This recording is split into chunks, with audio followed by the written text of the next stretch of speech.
India's diplomacy at the world level has now begun, and Pakistan's narrative and Western media's propaganda are constantly being thwarted by Indian leaders.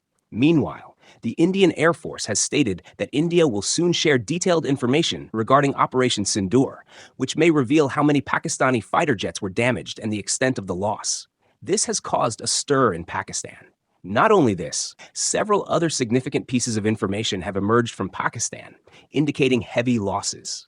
We will discuss this with references and facts in this video. Additionally, along with Pakistan, two other countries are currently very troubled. One is China, whose defense systems and missiles proved to be a flop in the India-Pakistan conflict. And the second country is Turkey, which has now not only requested but also apologized to India. The reason behind this is India's continuous cancellation of trips to Turkey. Also, many Indian weddings in Turkey are being canceled. Because of this, Turkey wants India-Turkey relations to improve again, and for India not to cancel the Indigo and Turkish Airlines deal. We will talk about both these news items in detail in this video, so please watch the video till the end. First, let's talk about Pakistan. Operation Sindoor was not a sudden decision. India had been preparing for it for a long time.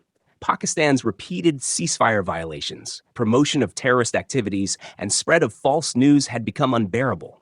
India quietly but strongly planned and launched an attack that shocked Pakistan. When the attack began, Pakistan didn't even understand what was happening. Pakistan tried to show the world that it had shot down 3 Indian Rafale jets, but the reality was something else. India made no statements. Our soldiers quietly did their work. Our army targeted important Pakistani strongholds without making a sound.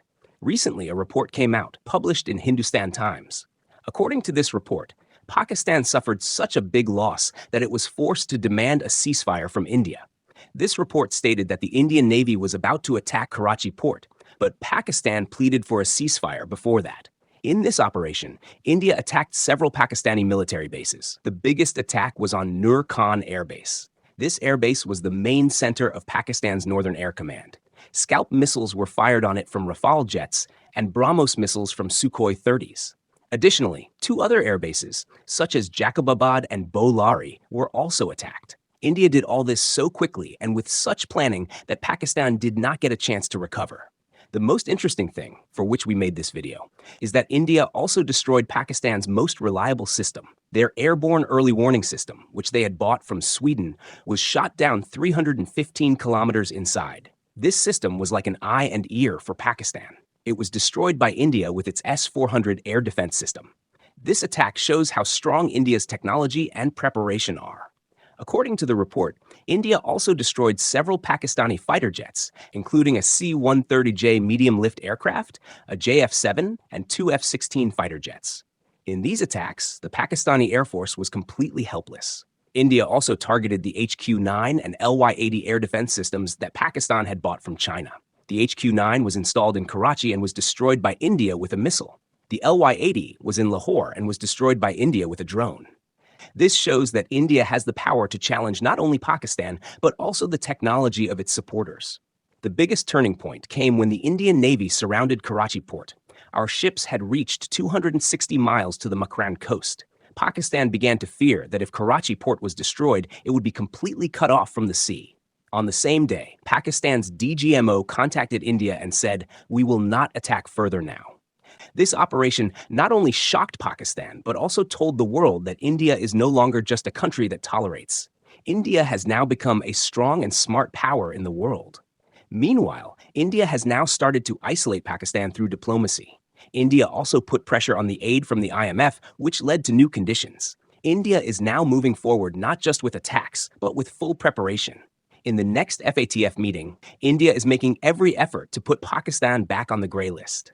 External Affairs Minister S. Jaishankar has clearly stated that countries that support Pakistan will lose India's friendship.